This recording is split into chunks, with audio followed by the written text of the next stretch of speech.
Valérie Cazin, vous êtes fondatrice et directrice de la Galerie Binôme à Paris, une galerie en quête de nouvelles formes photographiques. En conséquence, le procédé, le support et la matière du tirage ont une grande importance pour vous. Oui, certainement. Alors, je dirais que la recherche de nouvelles formes en photographie, elle se fait dans plusieurs directions, pas simplement dans la recherche de nouveaux supports. Il y a d'abord quand même au stade du processus de création. En ce moment, il y a par exemple la question des appareils, créer des images avec ou sans appareil, qui est assez prégnante. Et puis, il y a bien sûr la question des nouvelles formes en photographie au stade de la restitution. Et là se pose voilà, davantage la question bien sûr des supports de production. Et le tirage photographique voilà, sur papier évidemment n'est plus le support exclusif comme il a longtemps été avec le tirage sur plaque de verre. À la galerie, on a montré des formes extrêmement différentes. On a montré des photographies, notamment sur support lenticulaire. Là, je pense au travail de Mustapha Zerwal, qui a commencé d'ailleurs l'étude avec le support lenticulaire avec le laboratoire Picto, et qui offre effectivement une lecture assez cinétique hein, de l'image. Je pense aussi à des œuvres qui font intervenir des collaborations avec des céramistes. Une des premières séries que j'ai montrées de Mustapha Zerwal était une série voilà, tirée sur porcelaine, mais là j'ai particulièrement en tête une œuvre en ce moment qui est une œuvre assez merveilleuse de Laurence Egerter qui vient d'être installée au musée du Petit Palais et qui est une collaboration qu'elle a développée avec la manufacture de Sèvres. Et c'est une œuvre qui a été réalisée à partir d'un daguerreotype qui se trouve dans les collections du Petit Palais. Voilà, qui est une œuvre assez merveilleuse. Donc il y a effectivement ce travail voilà, sur porcelaine, sur céramique. En lien avec le laboratoire Picto, Lisa Sartorio, hein, dont c'est évidemment le laboratoire de prédilection, a réussi quelques prouesses aussi avec Christophe Batifoulier. Ils ont réussi notamment à tirer des photographies sur des rouleaux de papier sopalin. Je crois que c'est un peu une prouesse technique. Et également sur mouchoir. Et je pense à une série plus récente qui s'appelle Archéologie du paysage. Voilà, chez Lisa Sartorio. Prochainement, à Approche, je vais montrer aussi des œuvres d'un artiste qui s'appelle Laurent Lafolie. Et il y aura des tirages platine sur fil de soie. Ça aussi, c'est assez extraordinaire. Et en fait, moi, je dirais que cette question des supports, il n'y a pas vraiment de limite dans cette expérimentation-là, à condition quand même, et ça c'est une réserve importante, essentielle, d'interroger toujours la pertinence du choix d'un nouveau support avec la photographie. Voilà. En quoi est-ce que ce support, autre que la feuille de papier, peut soutenir, renforcer le propos photographique. Voilà. Et d'ailleurs, quand ce choix de support apparaît essentiellement motivé par des raisons esthétiques, je dirais que ça ne marche pas, en tout cas ça ne m'intéresse pas. Valérie, vous avez un profil atypique puisque vous êtes diplômée en droit et vous avez eu une carrière d'avocate avant de vous tourner vers le monde de l'art. Qu'est-ce qui a motivé votre choix d'ouvrir une galerie consacrée aux arts visuels et à la photographie? Alors, je pense que la motivation qui mène à basculer totalement hein, d'un univers professionnel à un autre, elle fait souvent intervenir peut-être le besoin d'un engagement plus personnel. Dans mon cas, c'est certain, il y a un intérêt extrêmement fort pour le médium photographique, plus que d'autres, qui a à la fois, je dirais, la capacité de m'émouvoir terriblement, c'est certain, et aussi à stimuler une réflexion dans le champ de l'art. Euh, il y a 10 ans, quand j'ai ouvert la galerie, la révolution numérique était complètement en cours et pour beaucoup d'artistes, enfin beaucoup d'artistes voyaient leur pratique complètement bouleversée. Et il y avait à ce moment-là de vrais enjeux, je dirais, de transition pour certains artistes que certains n'ont pas pu surmonter. Voilà d'ailleurs, et d'autres au contraire s'en sont parfaitement emparés. Depuis, on a parlé de pas mal de choses. On a parlé de post-photographie, on parle aujourd'hui de procédés anténumériques. On voit comment, voilà, dans la jeune génération, les artistes opèrent véritablement aussi une synthèse entre des procédés plus anciens et des nouvelles technologiques. nouvelles technologies. Et donc tout ça fait que, enfin, toutes ces pratiques, je trouve, ouvrent des champs d'analyse voilà, très nombreux en photographie. Et moi, en tout cas, ce rôle-là, ou ces rôles à la fois d'explorateur dans ce domaine, et j'aime bien peut-être voilà, me situer du côté un peu des têtes chercheuses dans ce domaine-là, et puis à la fois le rôle de transmettre justement ces nouveaux enjeux. Oui, ça me passionne assurément. La spécificité de Binôme est la recherche et l'exploration des frontières du champ photographique. Que proposez-vous aux visiteurs et aux collectionneurs de la galerie? Alors je crois une approche de la photographie avec un pas de côté. Je dirais qu'à l'origine, la photographie, elle se conçoit finalement de manière assez figée, en fait, à la fois dans cet instant, dans ce fameux instant, et puis dans la planéité du support. Et je m'intéresse justement aux recherches des artistes qui visent à sortir la photographie, on va dire, de ces deux carcans. Alors, par exemple, la question du temps, de l'instant, comment étirer le temps photographique, comment passer de cet instant à quelque chose qui serait plus de l'ordre de la séquence. Ça fait partie de recherches importantes de la galerie.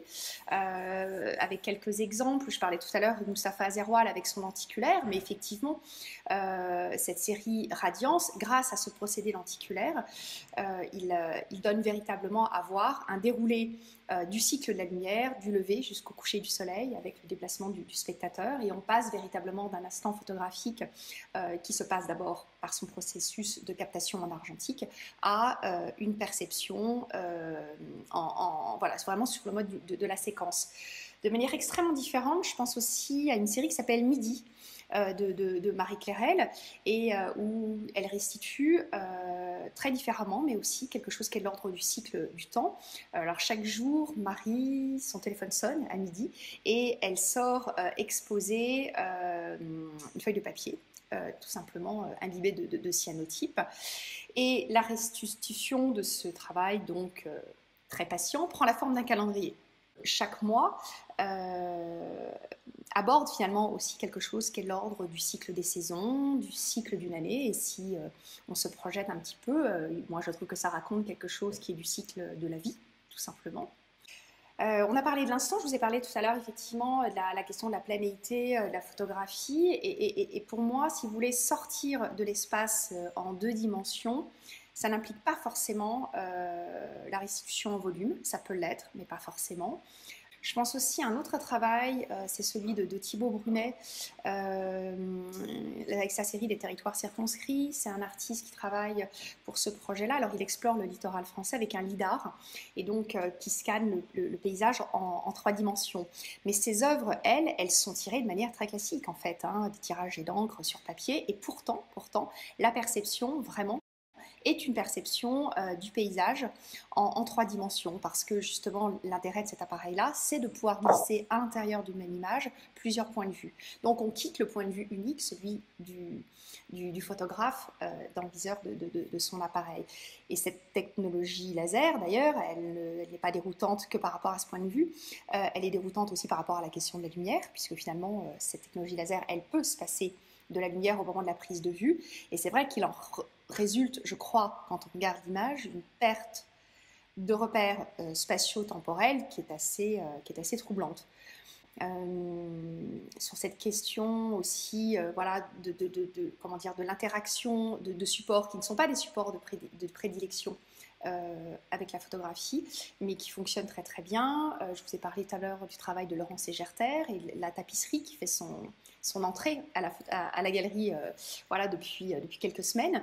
Et donc voilà, et là je pense à une série qui s'appelle Longomaille. Longomaille, donc c'est un ensemble de 4 tapisseries, ce sont des scènes de baignade. Il y a 2 bains de midi, 2 bains de minuit, et en fait pour les corps des baigneurs, elle utilise des fils phosphorescents.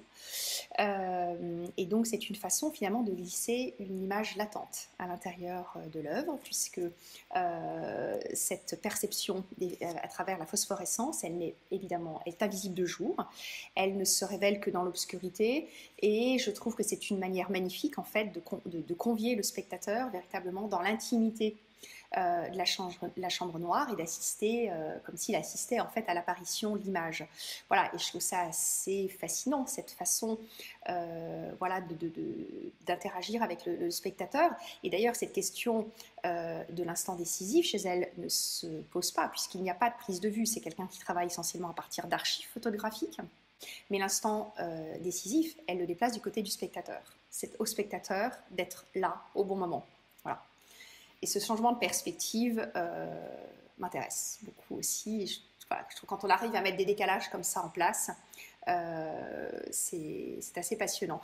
Donc s'il fallait résumer avec tout ce que je viens de vous dire en peu de mots, en fait, ce que propose la galerie aux visiteurs, je dirais que c'est véritablement une expérience d'abord de l'image pour elle-même, parce que j'ai beaucoup d'artistes en fait qui vraiment interrogent les marqueurs même du médium photographique et qui en font le sujet.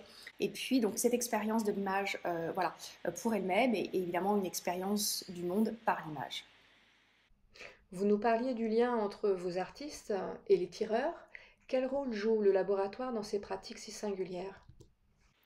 Alors, de manière assez différente, parce que tous n'ont pas la même pratique. Il y a d'abord ceux qui se réapproprient des procédés anciens et là ils réalisent eux-mêmes leur tirage. Prochainement je vais avoir une exposition avec Laurent Millet, donc tout un nouveau travail en gomme bichromatée. Évidemment Mustapha Zerwal est devenu assez expert aussi sur la gomme bichromatée polychrome. On peut voir en ce moment des tirages notamment qui sont au CPIF et au FRAC en Normandie dans cette exposition qui s'appelle La photographie à l'épreuve de l'abstraction, très très belle expo. Je parlais de Marie Clairel tout à l'heure, évidemment, quand on fait un travail au cyanotype ou en chimigramme, ça impose évidemment à l'artiste d'avoir son propre laboratoire.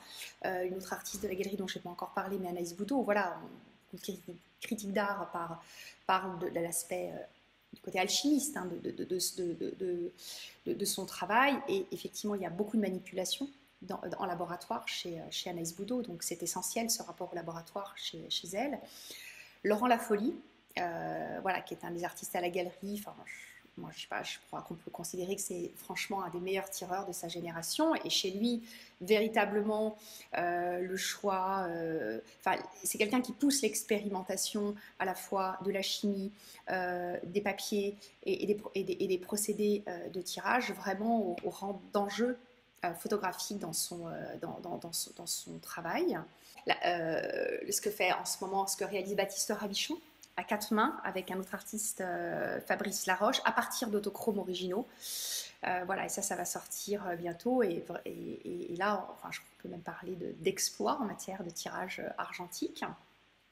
Donc ça, c'est les artistes qui s'adonnent eux-mêmes au processus de tirage. Et puis, il y a ceux qui le délèguent, mais ceux qui le délèguent ne le délèguent pas complètement, parce qu'ils entretiennent en fait au contraire une relation extrêmement privilégiée avec leur tireur. À la galerie, Marc Latulière, qui travaille beaucoup avec les laboratoires Picto, et notamment pour une de ses dernières séries, tirage argentique sur miroir, hein, qui est quand même aussi un peu une difficulté technique. Et je parlais tout à l'heure aussi de Lisa Sartorio avec Christophe Batifoulier chez Picto. Voilà. Donc ça, c'est des liens, c'est des liens forts entre les artistes et leurs tireurs, évidemment. Avez-vous une anecdote ou un souvenir à partager avec nous? Alors, puisque je viens de parler du rapport, du lien entre Lisa et son tireur, oui, parce que en fait, Lisa, elle a fait de ce rôle et du talent du tireur dans l'aboutissement de l'œuvre photographique une véritable série qui s'appelle Dessin d'un tirage. Et Dessin d'un tirage, en fait, c'est un peu l'enregistrement de la gestuelle du tireur. Alors à l'époque de l'argentique, où c'était une sorte de ballet comme ça sous l'agrandisseur, la captation était un petit peu compliquée. Aujourd'hui, ça se passe sur des palettes graphiques. Donc alors, il y a un enregistrement, et à partir de cet enregistrement de toute la gestuelle du tireur sur sa palette graphique, elle a réalisé cette série. Alors il y a des pièces qui sont justement Christophe Batifoulier travaille voilà, de manière, je crois, là aussi assez, enfin, dans une relation assez rapprochée avec des gens comme Antoine D'Agata, comme Joseph Koudelka. Enfin voilà, donc dans cette série, effectivement, il y a la restitution du travail réalisé pour des œuvres voilà, de ces deux artistes, de Jean-Luc Moulin, de Valérie Belin, si mes souvenirs sont bons. Merci beaucoup Valérie d'avoir répondu à nos questions. Merci à vous.